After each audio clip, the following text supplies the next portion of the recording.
ایک تحصیل ہے جس کے شمال میں خوبصورت پہاڑی سلسلے اور مغرب و مشرق میں دو دریا ہیں۔ تو اس تحصیل کی حد بندی کرتے ہوئے ٹنگروٹ کے مقام پر آپس میں ملنے کے بعد منگلا جھیل میں شامل ہوتے ہیں۔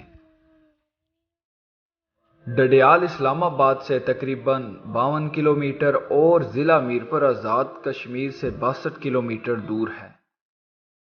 ڈڈیال کے شمال و مشرق میں ضلع کوٹلی، جنوب میں ضلع میرپور آزاد کشمیر جبکہ مغرب میں کلر سیداں واقع ہے۔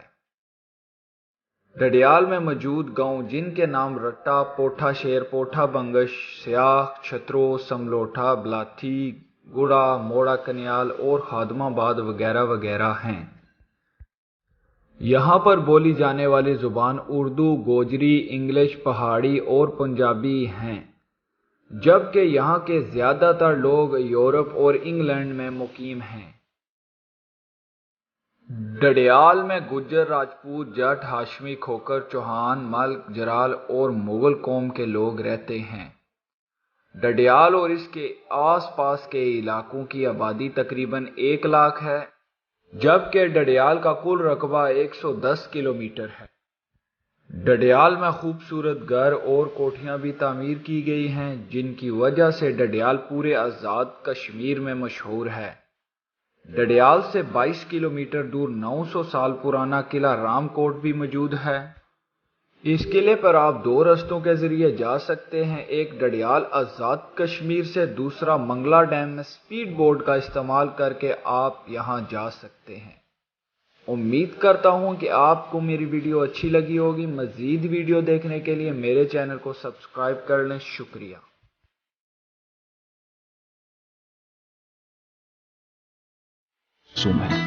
ماضی میں کشمیر ہندو مت اور بدھ مت کا اہم مقام تھا۔ مسلمان مورخ ریحان البیرونی کے مطابق نیپال کے پہلے ولی عہد شہزادہ کنشک نے سن 24 عیسوی میں شادا یونیورسٹی کی بنیاد وادی نیلم میں رکھی۔ یہاں پر تاریخ، مذہب، جغرافیہ اور لسانیات کی تعلیم دی جاتی تھی۔ یہ عمارت اپنے فن تعمیر کا خوبصورت نمونہ تھی۔ اس کی دیواروں کی اونچائی 100 فٹ تک ہے اور دیواروں پر بدھ مذہب کے نقش و نگار کے نشانات آج بھی نمایاں نظر آتے ہیں۔ شادا یونیورسٹی کے آثار ایک اٹھے ہوئے مستطیل چبوترے، ایک دروازے اور چند پتھریلی سیڑھیوں پر مشتمل ہیں۔ کسی چھت کا کوئی نشان باقی نہیں۔ شادا یونیورسٹی کے آثار اس قدر واضح یا کافی نہیں کہ ان سے معلوم ہو سکے کہ کن حالات میں یہ صفحہ ہستی سے مٹ گئی۔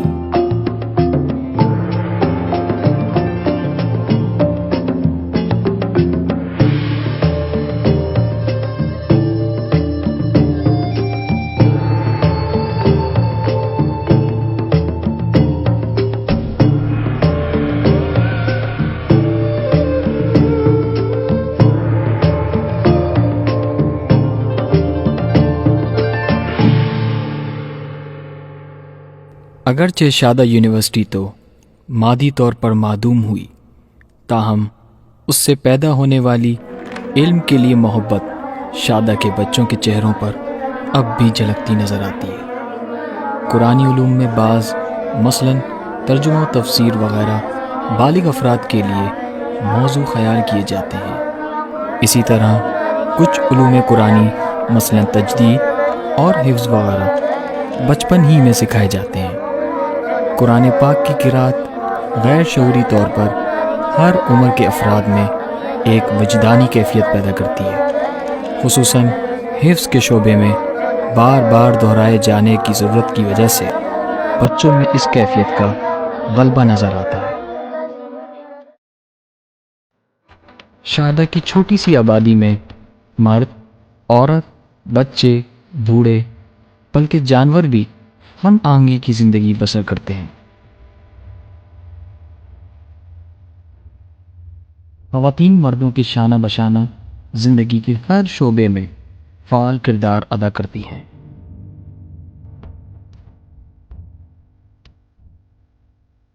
میدانی علاقوں کی نسبت پہاڑی علاقوں میں جوتوں کو زیادہ مرمت درکار ہوتی ہے۔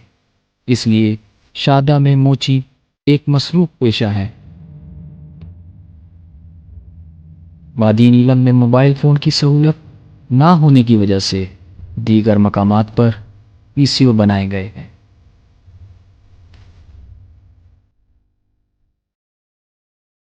مظفر آباد سے تقریباً 98 میل دور اور شادہ سے 12 میل کی دوری پر اور 6880 فٹ کی بلندی پر وادی نیلم کا ایک اور معروف مقام کیل واقع ہے۔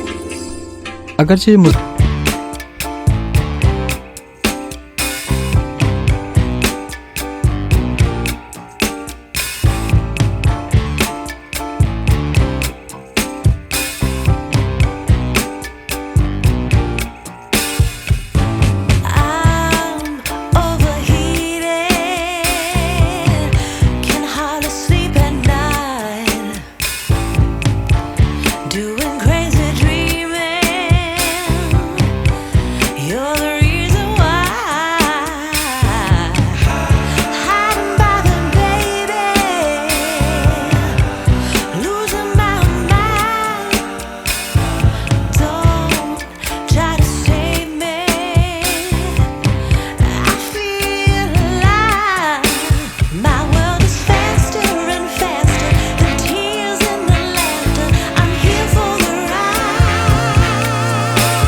ایک گورنمنٹ ریسٹ ہاؤس بھی ہے اور اس کے علاوہ ہوٹل بھی موجود ہیں جو مناسب کرائے پر بآسانی حاصل کیے جا سکتے ہیں۔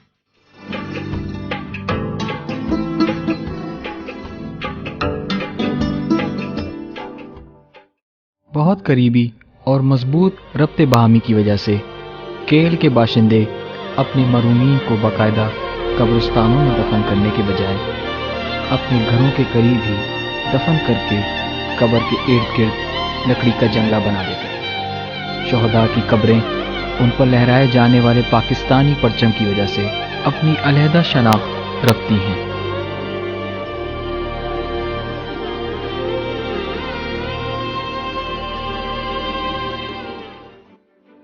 چونکہ وادی نیلم میں بہت زیادہ برف باری ہوتی ہے، اس لیے یہاں گھروں کی چھتیں تکونی، مخروطی اور ڈیلوان ہوتی ہیں تاکہ اس سے بارش کا پانی اور برف آسانی سے زمین میں بہہ جائے۔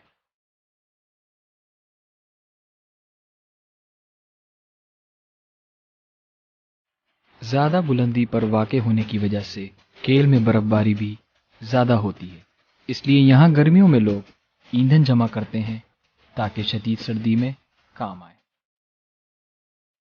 عام طور پر مرد لکڑیاں کاٹتے ہیں اور عورتیں انہیں اپنے گھروں کے نزدیک درختوں پر ذخیرہ کرتی ہیں۔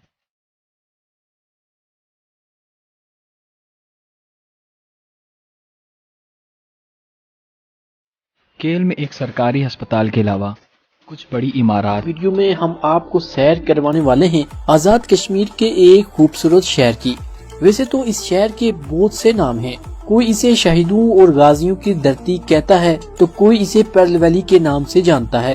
کشمیری اس شہر کو ماسیروں کا شہر بھی کہتے ہیں۔ ہم بات کر رہے ہیں اس شہر کی جسے ہارٹ آف سدن ٹرائب یعنی سدن قبیلے کا دل کہا جاتا ہے۔ جی ہاں، ہم بات کر رہے ہیں ضلع پنچ کے دارالحکومت راولاکوٹ شہر کی۔ راولاکوٹ شہر اسلام آباد سے 110 کلومیٹر دور مشرق کی طرف واقع ہے۔ اسلام آباد سے راولاکوٹ پہنچنے کے لیے کوہٹا، آزاد پتن، کوہالا یا ٹائن ڈلکوٹ کا راستہ اختیار کیا جا سکتا ہے۔ راولپنڈی اور اسلام آباد سے کوہٹا آزاد پتن روڈ کے ذریعے 3 گھنٹوں میں راولاکوٹ پہنچا جا سکتا ہے۔ راولاکوٹ کے بارے میں یہ بات مشہور ہے کہ سال کے 12 مہینوں میں 6 مہینے یہاں سردی پڑتی ہے اور باقی 6 مہینے سخت سردی پڑتی ہے، یعنی اس کا مطلب یہ ہوا کہ راولاکوٹ کا موسم بالکل بھی گرم نہیں ہوتا۔ راولاکوٹ موسم بہار کے آتے ہی ٹورسٹ کی توجہ کا مرکز بن جاتا ہے۔ رہائشی اعتبار سے یہاں ہوٹلز، ریسٹ ہاؤس اور گیسٹ ہاؤس موجود ہیں جن میں ہر طرح کی فیسلٹیز میسر ہیں۔ یہ شہر چاروں طرف سے پہاڑوں میں گھرا ہوا ہے۔ اس شہر میں ایک ایئرپورٹ بھی ہے جو بدقسمتی سے 1998 سے بند ہے۔ راولاکوٹ شہر کی آبادی تقریباً 56,000 ہے جو کہ 100% مسلمان ہے۔ راولاکوٹ کی اکثریت سدن قبیلے سے تعلق رکھتی ہے۔ اس کے ساتھ بڑے قبائل میں علوی، آوان اور سید آباد ہیں۔ ان کے علاوہ اور بھی قبائل یہاں آباد ہیں۔ راولاکوٹ کے لوگ کھیتی باڑی کرتے ہیں۔ اس کے علاوہ یہاں کے لوگوں کی بڑی تعداد پاک فوج میں بھی اپنی خدمات سر انجام دے رہی ہے۔ اسی طرح بڑی تعداد میں لوگ روزگار کے سلسلے میں بیرون ملک بھی کام کر رہے ہیں۔ راولاکوٹ کے مرد شلوار قمیض پہنتے ہیں اور عورتیں بھی شلوار قمیض پہننے کے ساتھ ساتھ سر پر دوپٹہ بھی اوڑھتی ہیں۔ اس کے علاوہ یہاں فیمیل کی اکثریت حجاب میں ہوتی ہے۔ راولاکوٹ کے لوگ اسلام پسند ہونے کے ساتھ ساتھ اپنی روایات پر بھی سختی سے عمل کرتے ہیں۔